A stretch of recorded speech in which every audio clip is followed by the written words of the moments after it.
Hello, hello, hello. We're back with Queen's discography. We're doing it's the 13th. Unlucky for some. The Miracle. Um, yeah, The Miracle came out on the 22nd of May 1989. Again, looked forward for this one. The singles were out. I got What I Want It All. That was a big single. I remember. I think it was one of the CD single. I had it. Sold it years ago. Um,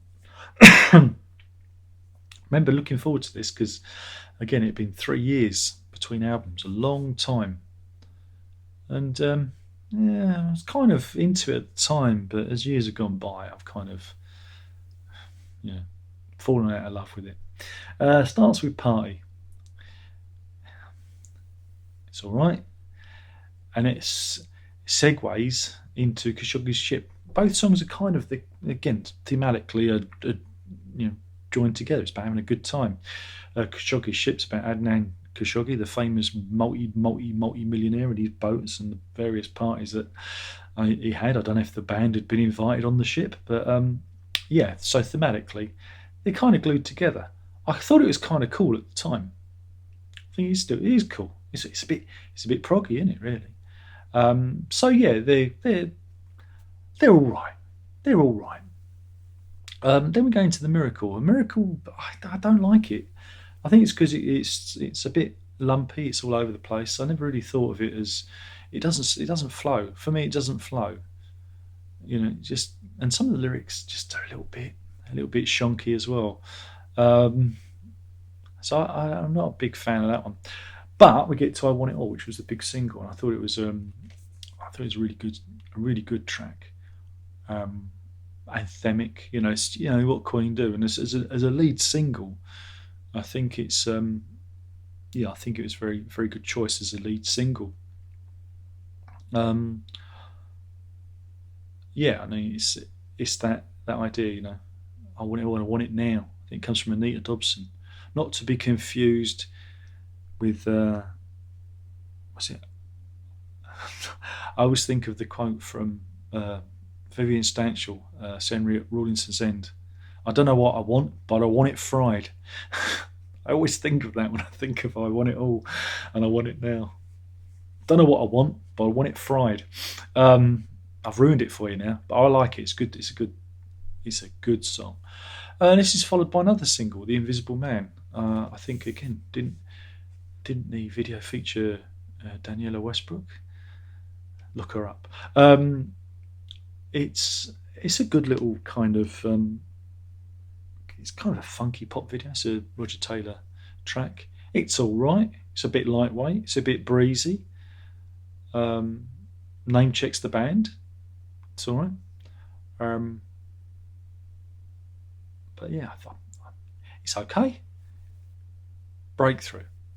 Uh, Again, it starts with like this gospel kind of chorus, and it goes into the main track, and you go do do do do do do do. I like bits of it, but again, there's something about that. It's a bit. Again, like I said, I've kind of gone off the songs over the years. Again, Rain Must Fall. Not a fan of that. Scandal. Mm, I knew where it was coming from. Again, I think it addressed a really good, good topic of the tabloid newspapers. I thought that was good, and of course, it's kind of alluding to the various innuendos that were published by those papers at the time. Again, because I think Freddie Mercury's illness had been highlighted, and again on this with the various videos, he was sporting a beard, lost a significant amount of his weight, because he had a fairly well different. His physique had changed, and you could see it was quite obvious. So I think again, um, the band were kind of heading that head on. Again, I like the lyrics, but again, I'm not a big fan of the music. See, I'm I enjoyed it at the time, but again, it's just this thing about as the years go by, kind of fall out of love with things. My Baby Does Me is again, it's another Mercury Deacon track. Um, Again, it's of that kind of it's kind of slowed down a bit. Uh, Hit skip. Oh dear, oh dear. This for me is a bit like it's a bit like jazz in a way. It's worse than that. Again, I think some of the songs work really well, and some of them, again, it's that thing. It's like the previous one. It's a bit like kind of magic. Some of the songs I really like, and some of the songs I don't really care for. Was it all worth it?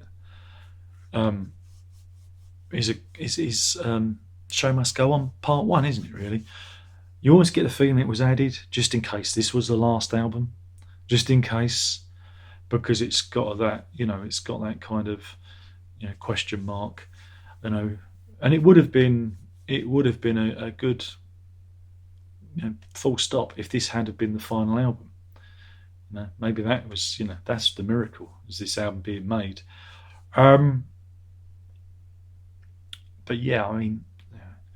But again, on the CD, we had some extra tracks. We had Hang On In There, which was a B-side to I Want It All. Chinese Torture, which is an instrumental track, which I used to quite enjoy. It's only a short one. And a 12-inch mix of The Invisible Man, which goes on just that little bit longer. I mean, you thought it went on. It went on. So yeah, I had the CD, and so we had those extra tracks. But yeah, I think I enjoyed it more at the time because I've been waiting for it for a long time. But again, as it was superseded um, by Innuendo, which was 2 years away. But we'll talk about that in the next video. So yeah, I'm a little bit underwhelmed by it. I like the hits, but some of the album tracks just don't speak to me, and that's unusual because usually, the album tracks work. So let's have a look at this. This is a breakout from that. I've got this from that box set. There, the band. There they are, all looking smart. Got their best suits on. You can sing along. Got the words and the colour. Who wants to guess the colour? It's turquoise. And yeah, sounds great from that. Remember my old CD? I remember that. But yeah, for me, it's not as good as the. It's just not. It's not. It's not that good. It's not good. I'm sorry. I'm sorry, folks. There's got to be a couple of these. You got. Yeah, come on. Come on. I mean, the artwork's quite interesting because this was done on computer. This was like again ahead of its time, computer generated artwork, and I don't know. I mean, that used to give me the eebies. What's that? What's that fear of holes called? It's that, isn't it? Fear of holes.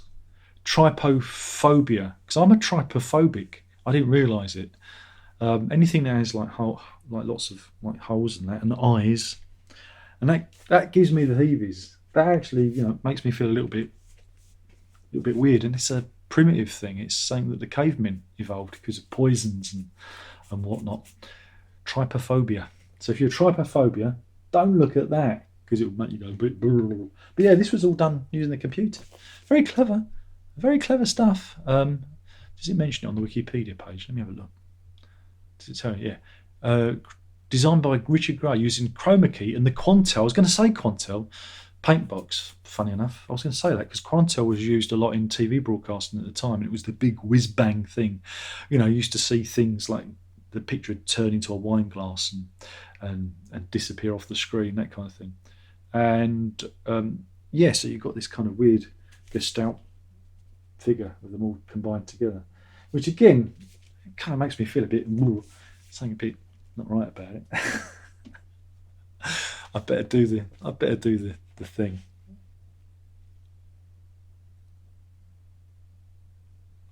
That should do it. But yeah, I'm not a big fan of this one. Good memories at the time because it was 1989. I was doing my A levels, and this was the same soundtrack to my A levels, and probably the reason why I didn't do as well as I should have done. But yeah. But I'm sorry. Anyway, tune in. for the next one, which is the final Queen album. The final Queen album. There are no more albums after it, for it is the last Queen album, and that's the next time. Thank you for watching. Oh, and this one, like I said, it was quite a short record. It was 41 minutes 22. But again, for me, because I had it on CD, it was a little bit expanded, and so the length of it was a little bit longer. So yeah. So anyway, thanks for watching. Hope you enjoyed it. We'll do this all again soon with the next one, which is definitely the final Queen album. Ta-da!